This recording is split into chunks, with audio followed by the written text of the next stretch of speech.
अस्सलाम वालेकुम जी, मेरा नाम उमर फ़ारूक है और मैं एक्सट्रीम रिटेल जो कि मैनेजमेंट कंसल्टेंसी फर्म है रिटेल के लिए, जिसमें हम कैश एंड कैरीज और शॉपिंग मॉल्स और जनरल रिटेल ब्रांड्स के लिए कंसल्टेंसी देते हैं। हमारा पहला एपिसोड था जिसमें हमने retail cash and carry businesses के लिए लोकेशन की इम्पोर्टेंस और लोकेशन किस तरह से सिलेक्ट करते हुए ध्यान किन बातों का रखना है हमने उसमें किया था। इसी वीडियो के आपको लिंक में या इसी वीडियो के सीरीज़ में आपको वो वाली वीडियो मिल जाएगी जिसमें वो सारी इन्फॉर्मेशन है। एक दफ़ा जब हम लोकेशन को फाइनल कर लेते हैं तो फिर हमारा सेकंड फेज़ आता है कि हम स्टोर की इंटीरियर के ऊपर काम शुरू कर देते हैं। स्टोर के इंटीरियर के ऊपर अगेन उन चीज़ों का ख्याल रखना है जिसको हम विजुअल मर्चेंडाइजिंग या वीएम कहते हैं, जिसमें हमें बाहर से उसकी जो एरिया है उसको हमने कैसे ब्रांड करना है, कैसे उस पर मुख्तलिफ फेशियाल्स और साइन बोर्ड्स लगाने हैं। उसके अलावा हमने जब उसका फ्रंट हमें मिलता है जिससे हमें स्टोर अंदर से नज़र आ रहा है, उसकी विजिबिलिटी नज़र आ रही है स्टोर की, हमने कोई ऐसा डिज़ाइन नहीं करना कि उसका फ्रंट हम बंद हो जाए। यूजुअली आपके पास ब्रांड्स आते हैं, यूजुअली आपके पास बहुत कंपनियाँ आती हैं और आपसे कहती हैं जी फ्रंट पे हमें शीशे पे आप कोई वाइनल लगाने की इजाज़त दे दीजिए, हमें यहाँ पे कोई पोस्टर लगाने की इजाज़त दे दीजिए, और कम यूजुअली लोग उसको अलाउ कर भी देते हैं। अगर आपको कोई प्रॉब्लम नहीं है, प्रॉब्लम से मुराद ये है कि जैसे धूप आती है वहाँ से और आपको जिस फ्रंट पे धूप बहुत ज़्यादा देर रहती है वहाँ पे प्रॉब्लम आ जाती है, गर्मी बहुत हो जाती है। अगर कोई ऐसा प्रॉब्लम नहीं है तो आप इजाज़त मत दीजिए। अगर कोई ऐसा प्रॉब्लम है तो फिर आप उसको डिज़ाइन करके ख़ास एरिया उनको अलाउ कर दें ताकि वो लगा सकें। धूप आने की सूरत में, क्योंकि ये बड़ा मेजर हमारा कंसर्न होता है, अगर आपका फ्रंट बहुत बड़ा है और उसके ऊपर बहुत ज़्यादा देर धूप रहती है तो आपकी हीटिंग के बहुत सारे मसाइल पैदा होते हैं। उस सूरत में हम कोई कर्टन्स या कोई ऐसे ब्लाइंड्स वगैरह सजेस्ट करते हैं जो कि आप दिन को तो यूज़ कर सकें लेकिन रात को एटलीस्ट आप पूरे स्टोर की विजिबिलिटी क्रिएट कर सकें।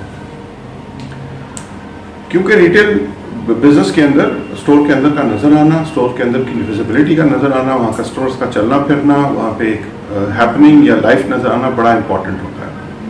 सो वो कस्टमर पे अच्छा इम्पैक्ट क्रिएट करता है कि ये स्टोर साइकोलॉजिकल होता है कि स्टोर बहुत चलता है, यहाँ पे बहुत सारे कस्टमर्स आते हैं, तो जाहिर है ये मशहूर स्टोर होगा या ये रिलायबल स्टोर होगा तो कस्टमर का कॉन्फिडेंस उससे बढ़ता है। तो आइडियली स्पीकिंग कितना बड़ा होना चाहिए फ्रंट? अगर आप फ्रंट बेसिकली जितना बड़ा मिल सकता है वो आपके स्पेस पर डिपेंड करता है कि आपकी स्पेस कैसी है। जैसे मैंने लोकेशन की फाइनल करते हुए ये बताया था कि ऐसी बिल्डिंग है जिसमें किसी ने रोमन पिलर्स बना दिए हैं या उसके ऊपर कोई और ऐसी सॉलिड कंस्ट्रक्शन कर दी और उसमें सिर्फ आपको एंट्रेंस या उसके साथ 10 फुट की जगह नज़र आ रही है, वो हम रिजेक्ट कर देते हैं क्योंकि हमें विजिबिलिटी चाहिए होती है। सो जितना फ्रंट आपको ज़्यादा मिल सकता है उस फ्रंट को यूज़ कीजिए। फ्रंट और बाहर का फाइनल करने के बाद आप अंदर के डिज़ाइन करते हुए, हमारा जनरल कॉन्सेप्ट ये होता है कि जब आप स्टोर के अंदर दाखिल हो जाएं और वहाँ पे 5 से 10 फुट के डिस्टेंस पे खड़े हों तो आपको विजिबिलिटी क्या मिलती है। आपने कोई ऐसी कंस्ट्रक्शन या कोई वॉल या कोई ऐसे रैक्स नहीं बनाने फ्रंट के ऊपर जो कि आपको पीछे का स्टोर नज़र ना आए, रोके उससे। ऐसी कोई भी चीज़ है जैसे हम बनाते हैं, वॉल्स बनाते हैं, कॉस्मेटिक काउंटर्स बनाते हैं जिसके पीछे हमें वॉल चाहिए होती है या कोई सॉलिड कंस्ट्रक्शन, वो हम पीछे डिज़ाइन करते हैं, वो हम फ्रंट पे कभी भी नहीं करते, ताकि आपको फ्रंट पे खड़े होकर पूरा स्टोर आखिर तक, आखिरी वॉल्स तक नजर आए। अगर आप एक कनाल या ऐसे किसी लोकेशन पे बना रहे हैं तो आप जब फ्रंट पे चीज़ें क्रिएट कर देते हैं तो फिर आपको स्टोर बहुत छोटा नज़र आता है। सो जनरल डिज़ाइन की कंसिडरेशंस यही होती हैं। इसके बाद आपको फ्लो डिज़ाइन करना पड़ता है। फ्लो डिज़ाइन करते हुए आपने कस्टमर को कहाँ से अपनी ट्रॉली कलेक्ट करनी है और उसने किस राइट, क्योंकि जहाँ आप ट्रॉली रखेंगे जनरली कस्टमर वो निकाल के उसी ऑयल से स्टार्ट करेगा। सो उस ऑयल से आपने क्या क्या चीज़ें रखनी हैं उन रैक्स के ऊपर, वो आपने डिसाइड करनी होती हैं। जनरली स्टार्ट के रैक्स में हम खूबसूरत चीज़ें जिनका डिस्प्ले खूबसूरत होता है हम वो डिस्प्ले करते हैं, जैसे शैम्पूज़ हैं, सोप्स हैं, जिनकी पैकिंग अच्छी है। जिनकी पैकिंग अच्छी नहीं है, जैसे दालें हैं, चीनी है, चावल है, उसमें डिस्प्ले वैल्यू नहीं होती। जनरली कस्टमर वो चीज़ें लेने तो आता है बट उसमें डिस्प्ले वैल्यू नहीं होती है। आटा है, ये वो चीज़ें हैं जो कि आपके डिस्प्ले को खूबसूरत नहीं बनाती। आप पूरा फ्लोर प्लान डिज़ाइन करते हैं, इसके बाद आप लाइटिंग डिज़ाइन करते हैं। जनरली जो दो रैक्स के दरमियान डिस्टेंस होता है उस एरिया को हम कुछ 4 फुट से लेके 5.5 फुट मैक्सिमम, 5.5 फुट उस सूरत में कह रहा हूँ जब आपके पास बहुत बड़ी 10-15 हज़ार स्क्वायर फुट के फ्लोर्स होते हैं, वरना आप उसे 4 फुट से 5 फुट के दरमियान में उसे रखते हैं ताकि 2 ट्रॉलीज और एक किसी इंडिविजुअल ने गुजरना है तो आराम से गुजर सके। ये सब प्लान करने के बाद आपको लाइटिंग प्लान करनी पड़ती है। लाइटिंग हमारा सबसे मेजर जो एक्सपेंस होता है रेंट के बाद वो इलेक्ट्रिसिटी का होता है। गर्मियों के दिनों में जब एयर कंडीशनिंग भी आपकी कर रही होती है तो फिर हमारे बिल्स बहुत ज़्यादा आते हैं। सो हमें लाइटिंग इतनी एक्यूरेट प्लान करनी होती है कि ना वो ज़्यादा हो और वो ना कम हो। लाइट्स जनरली हम 2 रैक्स के दरमियान में प्लान करते हैं ताकि दोनों रैक्स के ऊपर प्रोडक्ट के ऊपर लाइट पड़े। रैक के बिल्कुल ऊपर उसके सर के ऊपर अगर आप लाइट प्लान करेंगे तो वो रैक्स के अंदर शेड दे देता है। तो जनरली बेस्ट लाइटिंग का हमारा क्राइटेरिया ये होता है कि आप ऊपर से लेके नीचे, अगर 5 फुट का रैक है ऊपर से लेके नीचे तक उसकी शेल्फ है तो आपके किसी शेल्फ पे शेड नहीं आना चाहिए। तो वो हमारे लिए बेस्ट लाइटिंग का वो आप उसे मेजरमेंट कह सकते हैं कि उस पर शेड नहीं आना चाहिए। लाइटिंग प्लान करने के बाद हमारा लेआउट प्लान हो गया, इसके बाद हम रैक्स को प्लान करते हैं। रैक्स लोकेशन के हिसाब से प्लान होते हैं। जनरली हमारे पास 4.5 फुट से लेके 8 फुट तक के रैक्स जो बने बनाए मिलते हैं, बहुत सारी कंपनीज काम करती हैं, उसके बीच में उनसे काम कर सकते हैं। वो हम लोकेशन के हिसाब से डिज़ाइन, अगर आपके पास बहुत बड़ी लोकेशन है तो हम जो सेंटर वाले रैक्स हैं वो हम 5 से 6 फुट तक मैक्सिमम जा सकते हैं, और जो वॉल्स के साथ वाले हैं वो हम 7 फुट तक रिकमेंड करते हैं। 7 फुट का रैक बेसिकली कस्टमर्स के लिए नहीं होता, वो स्टोरेज के लिए ज़्यादा यूज़ होता है क्योंकि 5-5.5 फुट के बाद कस्टमर्स का हाथ ऊपर तक नहीं जाता। लेकिन आजकल चूंकि वेयर हाउसेस की स्पेस कम होती है हमारे पास, क्योंकि कमर्शियल रेट्स बहुत बढ़ गए हुए हैं, तो हम स्टोरेज भी जनरली फ्रंट पे जितना मैक्सिमम कर सकते हैं हम कर रहे होते हैं। मैं ज़ाती तौर पे सेंटर वाले रैक्स 5 फुट 5.5 फुट से ज़्यादा रिकमेंड नहीं करता, क्योंकि वो फिर आपकी विजिबिलिटी को बहुत ज़्यादा डैमेज करते हैं। जब आप 2 रैक्स के दरमियान में ट्रॉली लेके जा रहे होते हैं तो आपको 2 रैक्स के अलावा कुछ नज़र नहीं आ रहा होता, तो जनरली वो आपको एक सफोकेशन और एक एज ए कस्टमर आपको सफोकेशन और एक तंग जगह पे जाने की फीलिंग देता है। बहुत सारे कस्टमर्स को, जिनमें मैं भी शायद शामिल हूँ, उसको एक ख़ास शायद क्लस्ट्रोफोबिया कहते हैं, जो आप तंग जगहों पे आपको घबराहट होती है, आप लिफ्ट में चले जाएं आपको घबराहट होती है वैसी जगहों। तो जनरली अगर ऐसे कस्टमर्स हैं तो वो, मुझे भी ऐसी तंग जगहों पे जाके घबराहट होती है। बहुत सारे हमारे रिटेल के सेटअप्स हैं जिन्होंने 8-8 फुट के रैक्स बनाए हुए हैं, तो वहाँ पे अंदर यूजुअली आपको जाके घबराहट, अच्छा वो आप कई दफ़ा एक्सप्लेन नहीं कर पा रहे होते हैं, चूँकि हमारी फील्ड है तो हम इसको एक्सप्लेन कर रहे हैं, बट जनरल कस्टमर से वो वहाँ पे तंग होते हैं, इरिटेट होते हैं, वो निकलना चाहते हैं वहाँ से। सो ये जनरल टिप्स हैं जो कि आप उसकी कर सकते हैं। इस फ्लो को बनाने के बाद आपको कैश काउंटर की प्लेसमेंट चाहिए होती है। कैश काउंटर की जनरली प्लेसमेंट हम इस तरह से रखते हैं कि कस्टमर को पे करने के बाद एग्जिट और कस्टमर उसके दरमियान में कोई प्रोडक्ट ना पड़ी, क्योंकि प्रोडक्ट होने की सूरत में उसमें प्रॉब्लम आती है, सेफ्टी के बहुत सारे इश्यूज आते हैं। सो इसलिए हम जनरली कैश काउंटर को फ्लो में उस जगह पे रखते हैं कि जिसके बाद कोई प्रोडक्ट डिस्प्ले भी नहीं हो। सो ये आपके इंटीरियर के कलर्स का बड़ा मैटर करता है। इंटीरियर में बहुत सारे लोग ब्लैक कलर के रैक्स ले लेते हैं, बने बनाए आजकल मिल रहे हैं, या डार्क कलर्स ले लेते हैं। तो जनरली हम इंटरनेशनल जो हम फॉलो करते हैं वो वाइट कलर या ऑफ वाइट कलर के रैक्स का इंटीरियर होता है। उसका बॉर्डर, उसकी बाकी चीज़ें आप जो मर्जी कलर की ले लीजिए, बट रैक जहाँ प्रोडक्ट पे डिस्प्ले होना है वो वाइट कलर में होता है। उसकी रीज़न ये होती है कि एक तो वाइट कलर के ऊपर हर कलर जो है वो बड़ा कॉन्ट्रास्ट होकर निकल के आता है।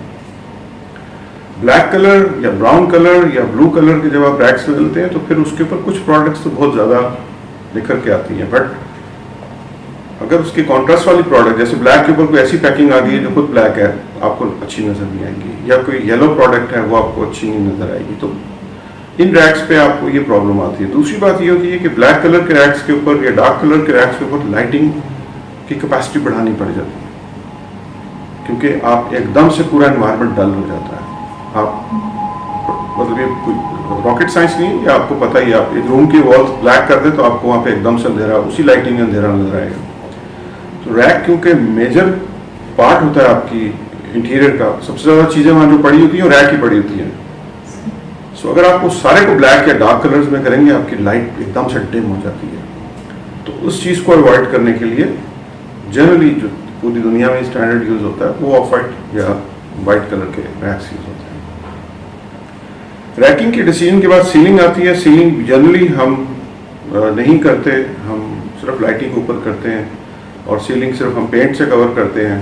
उसमें पेंट के बहुत सारे ट्रीटमेंट्स ऐसे आते हैं जिससे आपको सीलिंग अगर रफ भी है, कंक्रीट आपने सिर्फ उसकी स्लैब्स डाली हुई हैं तो वो उसके ऊपर भी कवर कर देते हैं, क्योंकि उसकी एक्सपेंस करने की रीज़न नहीं होती। दूसरी सबसे बड़ी रीज़न ये है कि फॉल सीलिंग के अंदर चूहे और छिपकली और इस तरह की चीज़ों की स्टोरेज बहुत हो जाती है। वो हमें कैश एंड कैरी का बिजनेस है, तो सबसे ज़्यादा हमें थ्रेट ही इन चीज़ों का होता है।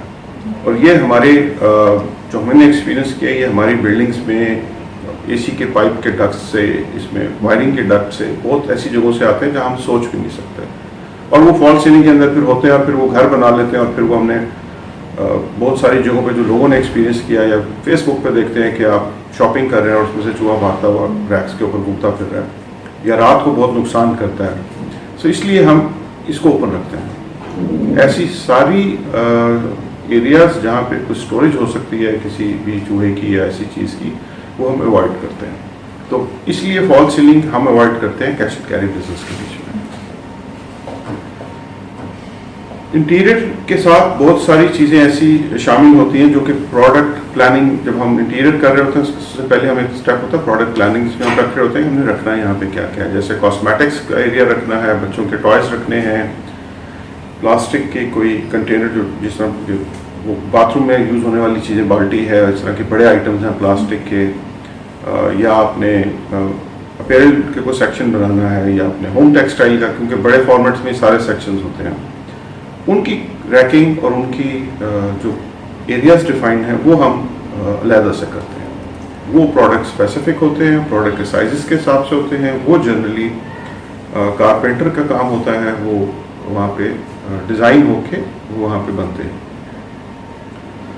इन एरियाज को बाकी स्टोर से अलहदा करना भी ज़रूरी होता है थोड़ा सा। यहाँ पे हम क्योंकि ये बड़ी बेसिक चीज़ें हैं जो हम यहाँ यूज़ बनी बनाई मिलती हैं, मार्केट में वेंडर्स बनाते हैं, क्योंकि इन्होंने वेट उठाना होता है, और ये लोहे में बनी हुई होती हैं। कॉस्मेटिक्स और ये चीज़ें चूँकि एक्सपेंसिव होती हैं और यहाँ कस्टमर को एक्सपीरियंस देना होता है, तो ये फिर हम थोड़ा सा लेविश डिज़ाइन करते हैं, अच्छा डिज़ाइन करते हैं, और ये रैकिंग अपने हिसाब से डिज़ाइन की जाती है। कुछ ब्रांड्स अपने साथ फूड कॉर्नर बनाना चाहते हैं, कोई बेकरी बनाना चाहते हैं, कोई कैफ़े बनाना चाहते हैं, तो वो एरिया फिर अलग से डिज़ाइन होता है। सो ये आपके इंटीरियर की कुछ पॉइंट्स हैं जो कि आपको इंटीरियर में देखने होते हैं। इंटीरियर डिज़ाइन में भी हम रिकमेंड ये करते हैं आप उन आर्किटेक्ट्स के पास जाएं जिनको कैश एंड कैरी का एक्सपीरियंस हो, क्योंकि स्पेशलाइज्ड काम है इसमें लेआउट डिज़ाइन करना, और जिसमें रैक्स और बाकी चीज़ें डिज़ाइन करना, ये आपको वही लोग कर सकते हैं जिनको इसका आइडिया होता है। स्पेस डिज़ाइन के साथ हमारा वेयरहाउस के स्पेस डिज़ाइन शामिल होती है। वेयरहाउस की लोकेशन, ताकि उसका एक्सेस इजी हो। जनरली उसका एक्सेस स्टोर के अंदर से होना चाहिए, ताकि बाहर से हमें अगेन लॉसेस का, चोरी वगैरह का डर होता है, इसलिए हम उसको अंदर से ही एक्सेस देते हैं। उसकी प्लानिंग, उसके रैक्स डिफरेंट होते हैं, वो भी बने बनाए मिलते हैं। वही वेंडर्स जो कि फ्रंट के रैक्स डिज़ाइन कर रहे होते हैं, वही लोग वही डिज़ाइन कर रहे होते हैं। उनके रैक्स थोड़े से डिफरेंट होते हैं, उनके साइजेस डिफरेंट होते हैं, उन्हें वेट ज़्यादा बेयर करना होता है।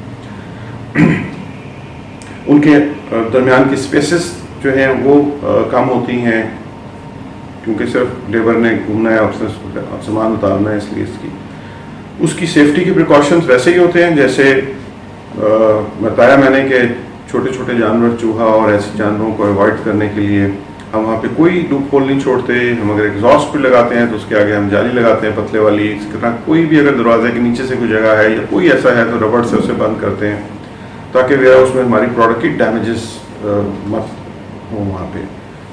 सो ये जनरल प्रिकॉशंस हैं जो कि आप वेयर हाउस की प्लानिंग के लिए करते हैं। जनरली ये आपका लेआउट और आपकी प्लानिंग ओके। आपका सेकंड फेज जिसमें आप स्टोर को लोकेशन को फाइनल करने के बाद अपने वेयर हाउस के डिज़ाइन को कंप्लीट करते हैं और कंस्ट्रक्शन फेज में चले जाते हैं।